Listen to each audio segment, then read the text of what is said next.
Барлықтарыңызға сәлем, каналға тіркеліп, лайк басуды ұмытпаңыздар.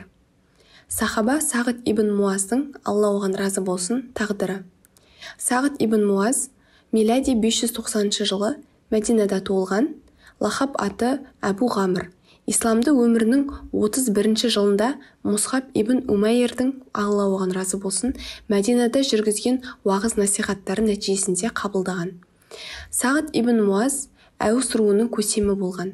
Әбу Бәкір, оған Алла разы болсын, мұхажирлер арасында қандай илтипатқа ие болса, Сағид ибн Муаз, Алла оған разы болсын, да аңсарлықтардың арасында сондай беделді болатын. Пайғамбарымыз, оған Алланың сәлемі мен игілігі болсын, Мәдинаға қоныс аудармас бұрын Мусхаб ибн Умайрді, Алла оған разы болсын, ол жерге мұғалім етіп жібереді.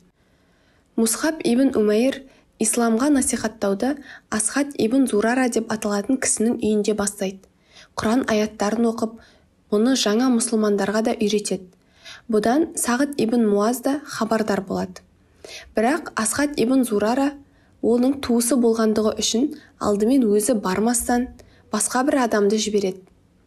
Ол кісі келіп, қандай мақсатпен келдіңдер, неліктен халықты арбап, жолдан тайдырып жатсыңдар деп терге бастайды. Сол кезде Мусхаб ибн Умайр болса, жұмсақ тілмен, әзірше тоқтай тұрыңыз, сөзімді бір тыңдаңыз дейді де, оны жанына отырғызып, ислам дінін түсіндіріп, Құран аяттарын оқып береді. Құранның теңдессіз терең мағынасы мен аяттарының үйлесімділігінен қатты әсерленген бұл кісі исламға келіп, неткен ғажайып, бұл дінге кіру үшін не істеу керек деп сұрайды.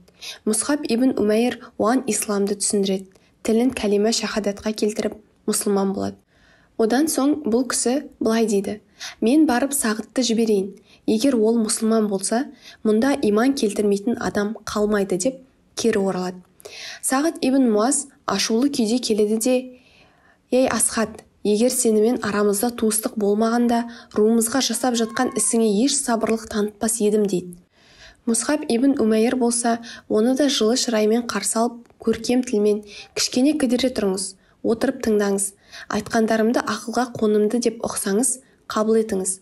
Ұнатпасаңыз, біз де ұсынысымыздан бас тартайық дейді. Исламды түсіндіріп, Құран аяттарын оқиды. Құран оқылып жатқанда ақ жүзі жарқыраған Сағид ибн Муаз, оған Алла разы болсын, сендер бұл дінге кірерде не істедіңдер деп сұрайды да мұсылман болады. Сағид ибн Муаз Бәдір мен Ухуд соғыстарына қатысқан. Бәдір соғысында сөзге шебер. Сағид ибн Муаз мұсылмандарды шайқасқа үндейді. Айтқан сөздерінен батылдығы мен шыдамдылығы байқалады. Сағид ибн Муаздың, Алла оған разы болсын, үндеуіне пайғамбарымыз оған Алланың сәлемі мен игілігі болсын да дән риза болады. Пайғамбарымыз оған Алланың сәлемі мен игілігі болсын, ансар мен мұхажирлерден құралған сахабалармен шайқас алды кеңес өткізетін. Ансарлықтардың атынан сөз алған Сағид ибн Муаз оған Алла разы болсын: уа Алланың елшісі, біз саған сендік, Алла тарапынан түсірілген Құранның хақ екендігін қабыл еттік, саған еруге және мойынсынуға сөз бердік, қалауынша әрекет ет, біз сенімен біргеміз, сені пайғамбар етіп жіберген Алланың атымен ант етемін. Егер де сен теңізге кірсең де, біз де сенімен бірге кіреміз. Біз дұшпанға қарсылық көрсетуден қорықпаймыз. Соғыста батылдық пен шыдамдылық танытуды білеміз. Дұшпан әскерімен кездескенде ансарлықтардан сені разы ететін батырлар шығатындығынан үміттенемін. Дұшпанға қарсы шабуыл бұйрығын беріңіз дейді. Сағид ибн Муаз, оған Алла разы болсын, Бәдір, Ухуд және Хандақ шайқастарына қатысқан болатын.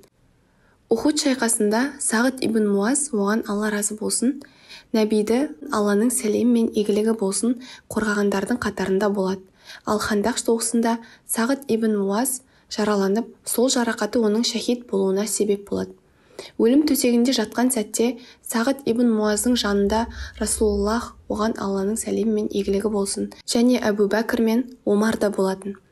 Расулуллах, оған Алланың сәлемі мен игілігі болсын, Сағид ибн Муаздың басын өзінің тізесіне қойды да бетін киімімен жауып былай деп дұға етті: уа Тәңірім, расында Сағид сенің жолыңда жихад етті, өз міндетін абыроймен атқарды, оған жеңілдік көрсет деп дұға етеді. Сол сәтте Сағид ибн Муаз, оған Алла разы болсын, көзін ашты да Алла Расулына сәлем берді: расында мен сен хақ тағаланың елшісі екендігіне куәлік етемін. және сен үшін Алла тағаланың игілігін тілеймін. Сен хақ тағалаға берген сертіңді орындадың.